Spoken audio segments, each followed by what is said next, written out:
നീ എൻ്റെ കൂടെ വന്ന് കിടക്ക്. നീ നല്ല ആണുങ്ങളുടെ അത് നല്ല അവൻ പറഞ്ഞത്. നായന്മാർക്ക് ഇതൊന്നും പുത്തരിയല്ലല്ലോ. ഞാനൊരു CSI കാരനാണ്, ഞാനൊരു മുക്കുവത്തിയാണെന്ന് പറഞ്ഞു. അപ്പം ഞാൻ ഇയാളോട് ചോദിച്ചു, മുക്കുവത്തിയായാൽ നിങ്ങൾക്ക് എന്താണ് പ്രശ്നം എന്ന് ചോദിച്ചു. ഞാൻ കഴപ്പും തരിപ്പും മാറ്റിത്തരാം, നിൻ്റെ അമ്മ വീട്ടിലുണ്ടെങ്കിൽ അവളെയും വിളിച്ചോ, അവളും നായരാണല്ലോ, അവൻ നിന്നൊക്കെ പിടിക്കുകയോ ചെയ്തില്ലല്ലോ, അപ്പം ഞാൻ ഇടപെടാന്നാണ്. കേരളത്തിൽ ഒരു പ്രൊഫഷണൽ വിദ്യാഭ്യാസ സ്ഥാപനം നടത്തിക്കൊണ്ടുപോവുക എന്ന് പറയുന്നത് എത്രമാത്രം ദുഷ്കരമാണെന്ന് തെളിയിക്കുന്ന സംഭവങ്ങളാണ് കേരള അക്കാദമി ഓഫ് ഫാർമസി ഇപ്പോൾ നേരിട്ടുകൊണ്ടിരിക്കുന്നത്. തിരുവനന്തപുരത്ത് കാട്ടാക്കടയ്ക്ക് സമീപം കണ്ടലയിലാണ് ഈ കോളേജ് പ്രവർത്തിക്കുന്നത്. 2 കോഴ്സുകളാണ് ഇവർ പ്രധാനമായും പ്രൊവൈഡ് ചെയ്യുന്നത്. പക്ഷേ ഈ കോഴ്സ് ഡിസ്കണ്ടിന്യൂ ചെയ്യുന്ന കുട്ടികൾ സമീപത്തെ ലോക്കൽ ഗുണ്ടകളെയും കൊണ്ടുവന്ന് അവിടെയുള്ള വനിതാ ജീവനക്കാരെ വരെ ഹരാസ് ചെയ്യുന്നുവെന്നാണ് പരാതി. പോലീസിൽ പരാതിപ്പെട്ടാൽ പോലീസുകാരും ഗുണ്ടകൾക്കൊപ്പം ചേർന്ന് കോളേജ് മാനേജ്മെൻറ്റിനെ കരിവാരിത്തേക്കുന്ന അവസ്ഥ. കോളേജ് മുന്നോട്ട് നടത്തിക്കൊണ്ടുപോകാൻ കഴിയാൻ അല്ലെങ്കിൽ അങ്ങനെ ചെയ്യാൻ അവിടെയുള്ള പ്രാദേശികമായ ചില നേതാക്കളും ചില ഗുണ്ടകളും സഹകരിക്കുന്നില്ല എന്ന പരാതി ധാരാളമാണ് കോളേജ് അധികൃതർക്കുള്ളത്. ഇപ്പോൾ ഇത്തരം ഗുണ്ടകളുടെ നേരിട്ടുള്ള ഹരാസ്മെൻറ്റിനൊക്കെ വിധേയയായ കോളേജ് മാനേജർ നമുക്കൊപ്പം ചേരുന്നുണ്ട്. എന്താണ് മാം അവിടെ സംഭവിച്ചത്? എന്താണ് ലോക്കൽ ഗുണ്ടകൾ നിങ്ങളെ ഇത്രമാത്രം ടാർഗറ്റ് ചെയ്താക്കുന്നത്? സാർ, ഇതിൽ പ്രധാനമായിട്ടും പറയുന്നത് ശ്യാംലാൽ എന്ന് പറഞ്ഞിട്ടുള്ള ഒരു വ്യക്തിയാണ്. ഏകദേശം 2025 ഫെബ്രുവരി ആയപ്പോൾ ഇതുപോലെ ഡിസ്കണ്ടിന്യൂ ചെയ്യുന്ന ഒരു കുട്ടിയുടെ ഒരു കാര്യവുമായിട്ട് ഇയാൾ പഞ്ചായത്ത് മെമ്പറാണെന്ന് പറഞ്ഞിട്ടാണ് എന്നെ ആദ്യമായിട്ട് കാണാൻ വരുന്നത്. അപ്പോൾ യൂഷ്വലി തേർഡ് പാർട്ടീസിനെ ഞാൻ കാണാറില്ല, കുട്ടിയുടെ പാരൻറ്റിന് മാത്രമേ കാണാൻ സാധിക്കുകയുള്ളൂ എന്ന് പറഞ്ഞു. അതിന് പറയാനുള്ള പ്രധാന കാരണം, ഇയാൾ കോളേജിൻ്റെ നമ്പർ ഞാനാണ് ഉപയോഗിക്കുന്നത്, അതിലേക്ക് വിളിച്ചിട്ട് നോർമലി നമ്മൾ വിളിക്കുമ്പോൾ ഹലോ എന്ന് പറഞ്ഞ് ചെയ്യുന്ന ഒരു അപ്രോച്ച് അല്ല, ഇയാൾ വിളിച്ചിട്ട് നീ എവിടെ അടി, ഞാൻ അങ്ങോട്ട് വരും, നിന്നെ കാണിച്ചു തരാം, നീ എന്താടി സർട്ടിഫിക്കറ്റ്, ഈ ഒരു ടോണായിരുന്നു. അപ്പോൾ ഞാൻ പറഞ്ഞു, എനിക്ക് സംസാരിക്കാനുള്ള കുട്ടിയുടെ പാരൻറ്റിനോടാണ്, നിങ്ങളോട് സംസാരിക്കത്തില്ല, അയാളെയും കൊണ്ട് വരികയാണെങ്കിൽ കുട്ടിയുടെ പാരൻറ്റിനെ പോലും എനിക്ക് കാണാൻ പറ്റില്ല എന്ന് പറഞ്ഞിട്ടുണ്ടായിരുന്നു. ഇയാൾ ചെയ്തത് നമ്മുടെ സെക്യൂരിറ്റിയെ കൈവച്ചിട്ട് അകത്തേക്ക് കയറുകയും എൻ്റെ ക്യാബിനിൽ വന്ന് എന്നെ കണ്ടേ പറ്റത്തുള്ളൂ എന്ന് പറഞ്ഞു. അപ്പോൾ തന്നെ ഞാൻ നിയർ ബൈ മാറനല്ലൂർ പോലീസ് സ്റ്റേഷനിൽ വിളിക്കുകയും ഇങ്ങനൊരു സംഭവം ഉണ്ടെന്ന് പറയുകയും ചെയ്യേണ്ടായി. അവിടെ നിന്ന് ആരും വരാത്ത സ്ഥിതിക്ക് ഞാൻ പോയിട്ട് അവിടെ നിന്നൊരു പോലീസിനെ എൻ്റെ സ്വകാര്യ വണ്ടിയിൽ കൂട്ടിക്കൊണ്ട് വരേണ്ട ഗതികേടായിരുന്നു. കാരണം അവിടെ ജീപ്പ് അവൈലബിൾ അല്ല, ഇപ്പോൾ വരാൻ പറ്റത്തില്ല, അങ്ങനെ കുറേ ന്യായങ്ങൾ പറഞ്ഞിട്ടുണ്ടായിരുന്നു. അപ്പം ഞാൻ എൻ്റെ വണ്ടിയിൽ ഒരു പോലീസുകാരനെയും കൊണ്ടുവന്ന് അദ്ദേഹത്തിൻ്റെ മധ്യസ്ഥതയിൽ പാരൻസിനോട് സംസാരിക്കാമെന്ന് പറഞ്ഞപ്പോൾ അവിടെയും ഈ ശ്യാംലാൽ എന്ന് പറയുന്ന വ്യക്തിക്ക് എന്നോട് സംസാരിക്കണമെന്ന് പറഞ്ഞു. ഞാൻ പറഞ്ഞു, നിയമപാലകനായ പോലീസ് ഉണ്ട്, കുട്ടിയുടെ പാരൻ്റ് ഉണ്ട്, ശ്യാംലാലിനോട് സംസാരിക്കാൻ എനിക്ക് താല്പര്യമില്ല എന്ന് പറഞ്ഞു. ആ പ്രശ്നം ഞാൻ സോൾവ് ചെയ്ത് വിടാനായിട്ട് അവിടെ ഒരു BJPയുടെ ഒരു മുതിർന്ന നേതാവ് ഉണ്ടായിരുന്നു.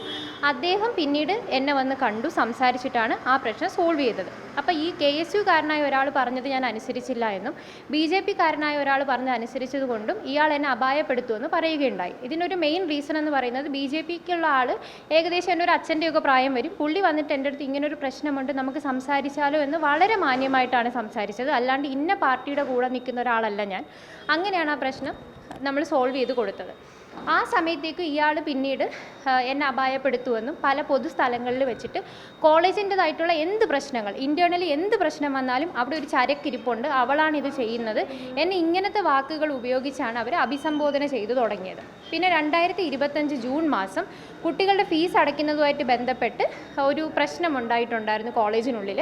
ആ സമയത്ത് ഇതേപോലെ കുട്ടികൾക്ക് ഒരു ഇമ്മീഡിയറ്റ്ലി ഒരു റെസ്പോൺസ് മാനേജ്മെൻറ്റ് സൈഡിൽ നിന്ന് വേണമെന്ന് പറഞ്ഞപ്പോൾ ചെയർമാൻ സ്ഥലത്തുണ്ടായിരുന്നില്ല. ഞാൻ കുട്ടികളോട് പറഞ്ഞത്, ഉച്ചയ്ക്ക് 1:30 മണി വരെ നിങ്ങളൊന്ന് വെയിറ്റ് ചെയ്യുക, ചെയർമാനെ ഫോണിലും കിട്ടുന്നില്ല, ഞാൻ എന്തെങ്കിലും വിളിച്ച് നിങ്ങൾക്കൊരു പ്രശ്ന പരിഹാരം തരാമെന്ന് അവരുടെ ക്ലാസ് ഇൻചാർജിൻ്റെ മധ്യസ്ഥതയിൽ ഞാൻ സംസാരിക്കുകയാണ്. 1:30 വരെ വെയിറ്റ് ചെയ്യാൻ പറഞ്ഞു. 1 മണിയായപ്പോഴത്തേക്കും ഈ ശ്യാംലാൽ, ബാസിർ, വിഷ്ണു, ജാഫർ, അഹദ്, അഷ്കർ ഇങ്ങനെ തുടങ്ങി ഒരു 10ഓളം പേരുണ്ട്. ഇവരാണ് മെയിനായിട്ട് എപ്പോഴും വന്ന് എന്നെ മെൻ്റലി ആൻഡ് ഫിസിക്കലി. ഇവർ പറയുന്നത് ഇവരുടെ രാഷ്ട്രീയം കോൺഗ്രസും അതുപോലെ അതാണ്, മറ്റൊരു BJP ആളുകൾ നിങ്ങളുടെ കോളേജിനെ പിന്തുണയ്ക്കുന്നു, ആ ഒരു ശത്രുതയാണോ, അതായത് രാഷ്ട്രീയ ശത്രുതയാണോ കോളേജിനോട് പ്രാദേശിക ഗുണ്ടകൾ തീർക്കുന്നത്? സാർ, ഇവരുടെ മെയിൻ പ്രശ്നം രാഷ്ട്രീയമല്ല, ഒരു ലേഡി ആയിട്ടുള്ള ഞാൻ ആണുങ്ങളായ അവരെ അനുസരിക്കുന്നില്ല. അതെന്ത് കേസ്? ഇപ്പൊ അതല്ലല്ലോ അതിനല്ലല്ലോ ഇവിടെ നമ്മൾ as per the rule നിങ്ങൾക്ക് certificate hold as per the rule I already informed them to wait till the chairman.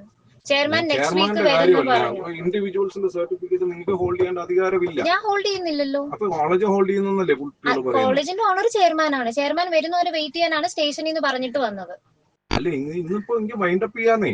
നിങ്ങൾ ഞങ്ങൾ സ്റ്റേഷനിൽ നിന്ന് വൈൻഡപ്പ് ചെയ്തു തന്നു. നിങ്ങളല്ലേ ഇവിടെ പ്രശ്നം തുടങ്ങി. അവർക്ക് കൂട്ടിരിക്കുന്ന എനിക്ക് കൂട്ടിരുന്ന അവന്റെ ദേഹത്ത് കൈ വെക്കുവോ? അതിപ്പോ പാർട്ടി വിഷയമാകുമ്പോ അപ്പൊ ഒരുത്തൻ എന്റെ അടുത്ത് കൂടെ കിടക്കാൻ വിളിച്ചതോ? എന്നെ ഒരുത്തൻ കൂടെ കിടക്കാൻ വിളിച്ചതോ? അതും പാർട്ടിയുടെ ആണോ? നിങ്ങള് എന്നെ ഒരുത്തൻ കൂടെ കിടക്കാൻ വിളിച്ച പാർട്ടിയുടെ ആണോ? ഞാൻ ചോദിക്കുന്നത്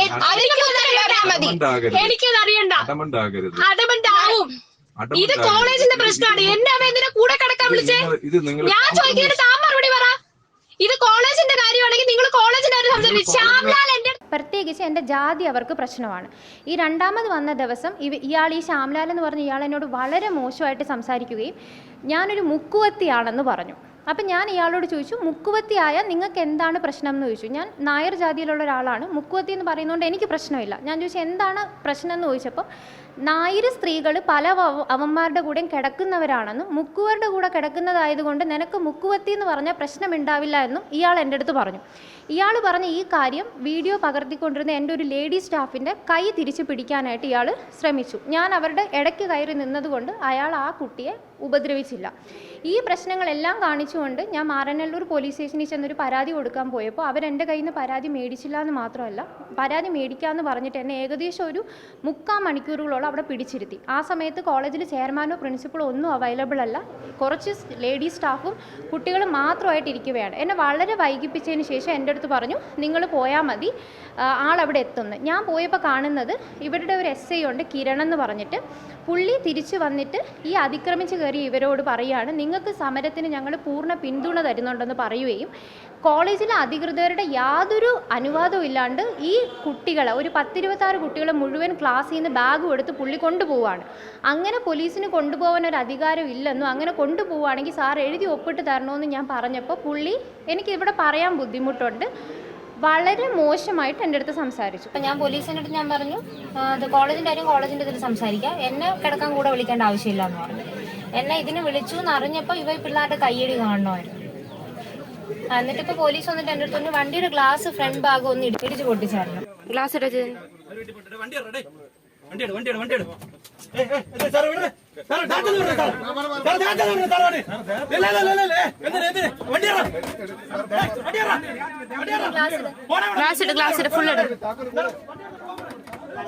കൈ വെക്കുന്നുണ്ട്. പൊട്ടിച്ചു, വണ്ടിയുടെ ഗ്ലാസ് പൊട്ടിച്ചു ഫ്രണ്ടിലത്തെ. ഇതിൽ വണ്ടി എടുക്കണ്ട. പൊട്ടിച്ചതാ. ഹയർ അതോറിറ്റിക്ക് ഇപ്പോൾ SI ഇങ്ങനെ മോശമായി പെരുമാറിക്കഴിഞ്ഞാൽ സ്വാഭാവികമായിട്ടും റൂറൽ SP ഉണ്ട്, അല്ലെങ്കിൽ സിറ്റി പോലീസ് DGP ഉണ്ട്. അങ്ങനെ ഹയർ അതോറിറ്റിക്ക് നിങ്ങൾ പരാതി കൊടുത്തിട്ടുണ്ടോ? അതുമാത്രമല്ല മനുഷ്യാവകാശ കമ്മീഷനുണ്ട്, വനിതാ കമ്മീഷനുണ്ട്, അവിടങ്ങളിൽ നിങ്ങൾക്ക് സമീപിക്കാം. അവിടെയൊക്കെ പരാതി കൊടുത്തിട്ടുണ്ടോ? സാർ, ഇതിൽ ആദ്യത്തെ സ്റ്റെപ്പ് എന്ന് പറയുന്നത് നമ്മൾ ഇപ്പം എന്തെങ്കിലും ഒരു പ്രശ്നം വരുമ്പോൾ ഞാൻ കൺട്രോൾ റൂമിൽ വിളിച്ച് അറിയിക്കുമ്പോൾ പോലും അവരാദ്യം നമ്മളടുത്ത് പറഞ്ഞു വിടുന്ന അതോറിറ്റി എന്ന് പറയുന്നത് മാറനല്ലൂർ പോലീസ് സ്റ്റേഷനാണ്. എൻ്റെ അടുത്ത് ഇത് സംസാരിച്ചതിൻ്റെ അന്ന് അവിടെ നിന്ന് ഈ ഒരു പ്രശ്നം സോൾവ് ചെയ്യുകയും പിറ്റേന്ന് രാവിലെ 10 മണിക്ക് പോലീസ് സ്റ്റേഷനിൽ വെച്ച് കാണാമെന്ന് പറഞ്ഞ് അവരത് സോൾവ് ചെയ്ത് വിട്ടു. അപ്പോൾ 10 മണിക്ക് എന്താണ് നടക്കുന്നതെന്ന് നോക്കിയിട്ട് ഹയർ അതോറിറ്റീസിൻ്റെ അടുത്തേക്ക് പോകാമെന്ന് പറഞ്ഞു. ഒരു രാത്രിയുടെ മാറ്ററല്ല, ഞാനത് വെയിറ്റ് ചെയ്തു. പിറ്റേന്ന് 10 മണിക്ക് നമ്മൾ പോലീസ് സ്റ്റേഷനിൽ എത്തുകയും ചെയർമാൻ വരുന്നത് വരെ കുട്ടികളോട് വെയിറ്റ് ചെയ്യാൻ പറഞ്ഞ ആ പ്രശ്നം സോൾവ് ചെയ്ത് ഇറങ്ങുകയും ചെയ്തു. അപ്പോൾ ഇറങ്ങിയ സമയത്ത് എൻ്റെ അടുത്ത് അവിടെ നിന്ന് SHO ഉൾപ്പെടെയുള്ള ആൾക്കാർ പറഞ്ഞത് ഈ ശ്യാംലാലിൻ്റെയോടും ടീമിനോടും ഞാൻ മാപ്പ് പറയണം എന്നാണ്, അവരെ കോളേജിനുള്ളിലേക്ക് കയറ്റാത്തതിന്. അങ്ങനെ ഒരു മാപ്പ് പറയത്തില്ല എന്ന് ഞാൻ പറഞ്ഞ് ഞാൻ കോളേജിലേക്ക് വരുമ്പം കാണുന്നത് ഈ പോലീസും ഈ ഞാനിപ്പോൾ പേരുകൾ പറഞ്ഞ 7-8 പേരും എനിക്ക് പേരുകൾ അറിയാത്ത ഏകദേശം ഒരു 50ഓളം പേര് ഗേറ്റിൽ കൂടി നിന്നിട്ട് എന്നെ തടഞ്ഞിടുമായിരുന്നു. ഞാൻ ഇരുന്ന വണ്ടിയിലെന്ന് പറഞ്ഞു കഴിഞ്ഞാൽ AC ഇല്ല. ഏകദേശം 11 o'clock മുതൽ വൈകുന്നേരം 5-5:30 മണി വരെ എന്നെ അതിൻ്റെ അകത്ത് പൂട്ടിയിട്ടു. എന്നെ വെള്ളം കുടിക്കാൻ സമ്മതിച്ചില്ല. ഞാൻ അന്ന് എൻ്റെ പീരീഡ്സിലായിരുന്നു. ഞാൻ ഈ പോലീസിനോട് പറയുന്നുണ്ട് എനിക്ക് മൈഗ്രെയിൻ ഉള്ളതാണ്. ഈ പീരീഡ്സ് മൈഗ്രെയിനും ഉള്ളൊരു ലേഡി അനുഭവിക്കുന്ന വേദന ഒരു ലേഡിക്ക് മാത്രമേ അത് മനസ്സിലാവത്തുള്ളൂ. ആ ലേഡി കോൺസ്റ്റബിളിനോട് പോലും ഞാൻ പറഞ്ഞു എനിക്ക് ഒട്ടും ഇരിക്കാൻ പറ്റുന്നില്ല, നിങ്ങളെ ഹെൽപ്പ് ചെയ്യണമെന്ന് പറഞ്ഞപ്പോൾ അവരെന്നോട് പറഞ്ഞത് നിനക്ക് ഇറങ്ങി ചെന്നൊരു മാപ്പ് പറഞ്ഞാൽ എന്താണെന്നാണ്. ഇത് കൂടാണ്ട് ഈ ശ്യാംലാൽ എന്ന് പറയുന്ന വ്യക്തി എൻ്റെ വിൻഡോയുടെ സൈഡിൽ വന്നിട്ട് എൻ്റെ അടുത്ത് മാപ്പ് പറയാൻ പറഞ്ഞു. ഞാൻ പറ്റത്തില്ല എന്ന് പറഞ്ഞപ്പോൾ എൻ്റെ അടുത്ത് പറഞ്ഞത് വളരെ മോശമാണ്, എനിക്ക് പറയാൻ ബുദ്ധിമുട്ടുണ്ട്, ഇപ്പം പറയുമ്പം പോലും എനിക്കത് പറയാൻ പറ്റത്തില്ല. എൻ്റെ അടുത്ത് പറഞ്ഞു നീ എൻ്റെ കൂടെ വന്ന് കിടക്ക്, എന്ന് പറഞ്ഞു. അത് അയാൾ പറഞ്ഞത് ഏകദേശം 10-35 കുട്ടികളും ഇത്രയും പോലീസുകാർ SHO SI ഉൾപ്പെടെ നിൽക്കുന്ന ഒരു ക്രൗഡിൽ വെച്ചിട്ട് പറഞ്ഞു, നായന്മാർക്ക് ഇതൊന്നും പുത്തരിയല്ലല്ലോ, ഞാനൊരു CSI കാരനാണ്, നീ നല്ല ആണുങ്ങളുടെ അത് നല്ല അവൻ പറഞ്ഞത്, പക്ഷെ നീ നല്ല ആണുങ്ങളുടെ അത് കണ്ടിട്ടില്ല, എൻ്റെ കൂടെ വന്നു കഴിഞ്ഞാൽ ഞാൻ നിൻ്റെ കഴപ്പും തരിപ്പും മാറ്റിത്തരാം, നിൻ്റെ അമ്മ വീട്ടിലുണ്ടെങ്കിൽ അവളെയും വിളിച്ചോ, അവളും നായരാണല്ലോ, തീർത്ത് തരാമെന്ന് പറഞ്ഞു. ഇത് ആദ്യമായിട്ട് കേൾക്കുമ്പോൾ ഒരു ലേഡി എന്നുള്ള നിലയ്ക്ക് ഞാൻ ആ വണ്ടിയിലിരുന്ന് കരഞ്ഞിട്ട് ഞാൻ SHOയോട് പറഞ്ഞു, സാർ ഈ പറയുന്നത് കേൾക്കുന്നില്ലേന്ന്. അപ്പോൾ പുള്ളി എൻ്റെ അടുത്ത് പറഞ്ഞത്, നീ അവൻ്റെ കൂടെ കിടക്കുവോ, അവൻ നിന്നെ കയറി പിടിക്കുകയോ ചെയ്തില്ലല്ലോ, അപ്പം ഞാൻ ഇടപെടാമെന്നാണ്.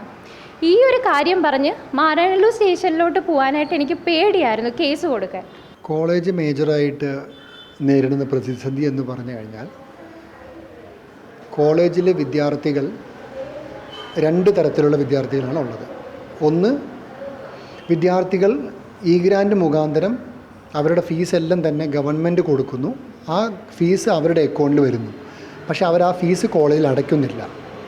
2ാം തരത്തിലുള്ളൊരു കാറ്റഗറി വിദ്യാർത്ഥികൾ എന്ന് പറഞ്ഞാൽ, കുട്ടികൾ ആദ്യത്തെ 6 മാസമോ 7 മാസമോ കോളേജിൽ വരും, പിന്നീട് കോളേജിലേക്ക് വരത്തില്ല, പക്ഷേ അവർക്ക് പരീക്ഷ എഴുതണം, അവരുടെ ഈ ആവശ്യങ്ങൾ നമ്മൾ നിറവേറ്റിയില്ലെങ്കിൽ അവർ കോളേജിൽ നിന്ന് പറയും, ഞങ്ങൾ കോഴ്സ് ഡിസ്കണ്ടിന്യൂ ചെയ്യുകയാണ്, അതിനുള്ള ഫെസിലിറ്റി കോളേജിലില്ല. പറയുമ്പോൾ ഒരുപാട് കുട്ടികളവിടെ പഠിക്കുന്നുണ്ട്, അവർക്ക് ഈ വക പ്രശ്നങ്ങളില്ല. 14-18 ഓളം വിദ്യാർത്ഥികൾക്കാണ് ഈ ഒരു പ്രശ്നങ്ങൾ സ്ഥിരമായിട്ട് അവർ പറയുന്നത്. അവരുടെ മേജർ കാര്യം എന്ന് പറഞ്ഞാൽ അവർക്ക് അറ്റൻഡൻസും ഉണ്ടാവില്ല, സെഷണൽ എക്സാംസോ കാര്യങ്ങളോ അവർ എഴുതത്തില്ല, റെക്കോർഡോ മറ്റുള്ള കാര്യങ്ങളോ പ്രാക്ടിക്കലോ കാര്യങ്ങളോ അറ്റൻഡ് ചെയ്യത്തില്ല. ഇങ്ങനെയുള്ള ന്യൂനതകൾ ഉണ്ടാകുമ്പം നമുക്കവരെ പരീക്ഷ എഴുതിപ്പിക്കാനുള്ളൊരു നിയമമില്ല. നമ്മളത് പറയുന്നതോടുകൂടി അവർ കോളേജുമായിട്ട് റിബൽ ലെവലിലേക്ക് വരും. ഈ സാഹചര്യത്തിൽ കുട്ടികൾക്ക് ഡിസ്കണ്ടിന്യൂ ചെയ്യാനാണെങ്കിൽ പോലും ഗവൺമെൻറ് അതിനൊരു റൂൾ വെച്ചിട്ടുണ്ട്. ഇതിന് ലിക്വിഡിറ്റി ഡാമേജ് റൂൾ എന്ന് പറയും. ഒരു വിദ്യാർത്ഥി 2 വർഷത്തെ ഒരു ഡിപ്ലോമ കോഴ്സ് ഡിസ്കണ്ടിന്യൂ ചെയ്യാൻ, കോഴ്സ് നിർത്താൻ ആഗ്രഹിക്കുകയാണെങ്കിൽ, അവർ ഫസ്റ്റ് ഇയർ കഴിഞ്ഞിട്ടുണ്ടെന്നുണ്ടെങ്കിൽ 2ാമത്തെ വർഷത്തെ ഫീസ് അടച്ച് അവർക്ക് അവരുടെ ഡോക്യുമെൻറ്റ്സും പഠിച്ച മാർക്സ് കാർഡും മേടിച്ചിട്ട് അവർക്ക് തിരികെ പോകുന്നതാണ്. പക്ഷേ അതിന് പകരം, ഈ ഒരു കാര്യം കേൾക്കുന്നതിന് പകരം, എല്ലാവരും അങ്ങനെയാവണമെന്നില്ല, പക്ഷേ കുറച്ച് കുട്ടികൾ ഈ കാര്യം ഫോളോ ചെയ്ത് അവർക്ക് പഠിച്ച് പോകാൻ പ്രയാസമാണ് എന്നുണ്ടെങ്കിൽ അവരത് നിർത്തിപ്പോവും. മറിച്ച് ചില വിദ്യാർത്ഥികൾ, അതായത് മെജോറിറ്റിയിൽ പെടുന്ന ഈ ഒരു വിദ്യാർത്ഥികൾ, കുറച്ച് ആ ഒരു പരിസരത്തുള്ള കുറച്ച് ലോക്കലായിട്ടുള്ള പൊളിറ്റീഷ്യൻസ് എന്ന് പറയാൻ വയ്യ, എന്നാൽ അവർ പറയുന്നത് അവർ ഒരു പാർട്ടിയെ റെപ്രസെൻറ്റ് ചെയ്യുന്നവരാണ് എന്ന് പറയും, അല്ലെങ്കിൽ സ്റ്റുഡൻറ്റ് യൂണിയനെ റെപ്രസെൻറ്റ് ചെയ്യുന്നവരാണെന്ന് പറഞ്ഞ് കോളേജിൽ കയറുകയും കോളേജിൽ മെജോറിറ്റി ആയിട്ട് വർക്ക് ചെയ്യുന്ന ജീവനക്കാർ വനിതാ ജീവനക്കാരാണ്. അപ്പോൾ വനിതാ ജീവനക്കാരെ ഈ ആണുങ്ങളായ ഇവർ വന്ന് അക്രമാസക്തമായ നിലയിൽ അറ്റാക്ക് ചെയ്യുന്ന ഒരു പ്രവണതയാണ് ഏകദേശം 1 വർഷത്തോളമായിട്ട് ഞങ്ങൾ ഫേസ് ചെയ്തുകൊണ്ടിരിക്കുന്നത്. 2020 ഈ കോളേജ് ആദ്യമായിട്ട് കണ്ടലയിൽ എസ്റ്റാബ്ലിഷ് ചെയ്യുന്നത്. ഫാർമസി കൗൺസിലും യൂണിവേഴ്സിറ്റിയും DMEയുടെയും അംഗീകാരത്തോടു കൂടിയിട്ടാണ് ഈ കോളേജ് പ്രവർത്തനം തുടങ്ങിയിട്ടുള്ളത്. 2 കോഴ്സാണ് ഞങ്ങൾ കൊടുക്കുന്നത്. ഒന്ന് ഡിപ്ലോമ ഫാർമസി 2 വർഷത്തെ പ്രോഗ്രാമും ബാച്ചിലർ ഓഫ് ഫാർമസി 4 വർഷത്തെ പ്രോഗ്രാമും. കോളേജിൽ ഡിസിപ്ലിനറി ആയിട്ടുള്ള എന്തെങ്കിലും ആക്ഷൻസ് കുട്ടികളുടെ ഭാഗത്തേക്ക് ഞങ്ങൾക്ക് എടുക്കേണ്ടി വന്നാൽ, ഈ കുട്ടികൾ മാറനല്ലൂർ പോലീസ് സ്റ്റേഷൻ എന്ന ഞങ്ങളുടെ പരിധിയിൽപ്പെടുന്ന ഈ പോലീസ് സ്റ്റേഷനിൽ പോവുകയും അവിടെ കംപ്ലയിൻറ്റ് പറയുകയും ചെയ്യും. ആ കംപ്ലയിൻറ്റ് പറഞ്ഞു കഴിഞ്ഞാൽ ഇമ്മീഡിയറ്റ് ആയിട്ട് കോളേജിൽ അവർ ഒന്നില്ലെങ്കിൽ പോലീസിൻ്റെ വാഹനവുമായിട്ട് വന്ന് പെർമിഷനോ കാര്യങ്ങളോ ഒന്നും കൂടാതെ കോളേജിൽ ഇരച്ച് കയറി അവർ പറയും, എന്തുകൊണ്ട് സർട്ടിഫിക്കറ്റ് കൊടുക്കുന്നില്ല, എന്തുകൊണ്ട് ഈ വിദ്യാർത്ഥികളെ പരീക്ഷ എഴുതാൻ അനുവദിക്കുന്നില്ല, നിങ്ങൾക്ക് ആരാണ് അധികാരം തന്നത് ഇങ്ങനെ ചെയ്യാതിരിക്കാൻ, അങ്ങനെ റൂൾ ഇല്ലല്ലോ എന്നുള്ള കാര്യം പറയും. ഞങ്ങളപ്പോൾ അവരോട് വളരെ ന്യായമായ രീതിയിൽ, അല്ലെങ്കിൽ വളരെ സൗമ്യമായ രീതിയിൽ പറയുന്നത്, സർക്കാർ പ്രോസ്പെക്ടസ് തന്നിട്ടുള്ള പ്രകാരമാണ് നമ്മൾ ഈ B.Pharmacyയുടെയും അതുകൂടാതെ ഡിപ്ലോമ ഫാർമസിയുടെയും അഡ്മിഷൻസ് എടുത്തിരിക്കുന്നത്. അവരെന്താണോ ചെയ്യേണ്ടത് അതെല്ലാം പ്രോസ്പെക്ടസിൽ തന്നെ പറഞ്ഞിട്ടുണ്ട്. പക്ഷേ അവരത് അംഗീകരിക്കാൻ തയ്യാറല്ല. ഞങ്ങൾ ലോക്കൽ പോലീസ് സ്റ്റേഷനിൽ പോകുന്ന സമയത്ത് ഞങ്ങൾക്ക് കിട്ടുന്നൊരു റെസ്പോൺസ് ഇല്ല എന്ന് തന്നെ പറയാം. മറിച്ച് ഹയർ അതോറിറ്റികളുമായിട്ട് ഞങ്ങൾ പോയി അപ്രോച്ച് ചെയ്യുമ്പോൾ അവർ വളരെ പോസിറ്റീവായിട്ടാണ് ഞങ്ങളെ കാര്യങ്ങൾ എടുക്കുന്നത്. പക്ഷേ പ്രോട്ടോക്കോൾ പ്രകാരം അവർക്കും ഒരു കാര്യം ഇംപ്ലിമെൻറ്റ് ചെയ്യണമെന്നുണ്ടെങ്കിൽ ലോക്കൽ പോലീസ് സ്റ്റേഷനുമായി ഇൻസ്ട്രക്ഷൻ ചെയ്തിട്ട് മാത്രമേ പറയാൻ പറ്റത്തുള്ളൂ. അപ്പോൾ ഈ ഒരു സാഹചര്യം വളരെ ഒരു ചലഞ്ചാണ്. കോളേജ് അവിടെ നടത്തിക്കൊണ്ടു പോകാൻ പറ്റാത്തൊരു സാഹചര്യമാണ്. ഇപ്പോൾ ഈ വരുന്ന ആരാണോ ഈ പാർട്ടി പ്രവർത്തകർ അല്ലെങ്കിൽ യൂണിയൻ്റെ ആൾക്കാർ എന്ന് പറഞ്ഞ് 35-40 വയസ്സുള്ളവരാണ് വരുന്നത്. മുമ്പ് ഈ മറ്റൊരു കോളേജ് ഈ സ്ഥാപനത്തിൽ പ്രവർത്തിച്ചു കൊണ്ടിരിക്കുന്ന സമയത്തും നിത്യവും ഇവരെ കൊണ്ടുള്ള ശല്യങ്ങൾ അവിടെ ഉണ്ടായിരുന്നു എന്നാണ് ഞാൻ കേട്ടിട്ടുള്ളത്.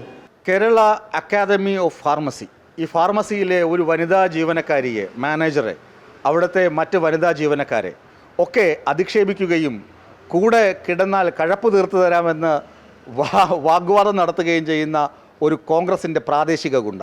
ആ പ്രാദേശിക ഗുണ്ടയും ഈ തദ്ദേശ സ്വയംഭരണ തെരഞ്ഞെടുപ്പിൽ മത്സരിക്കുന്നുണ്ട്.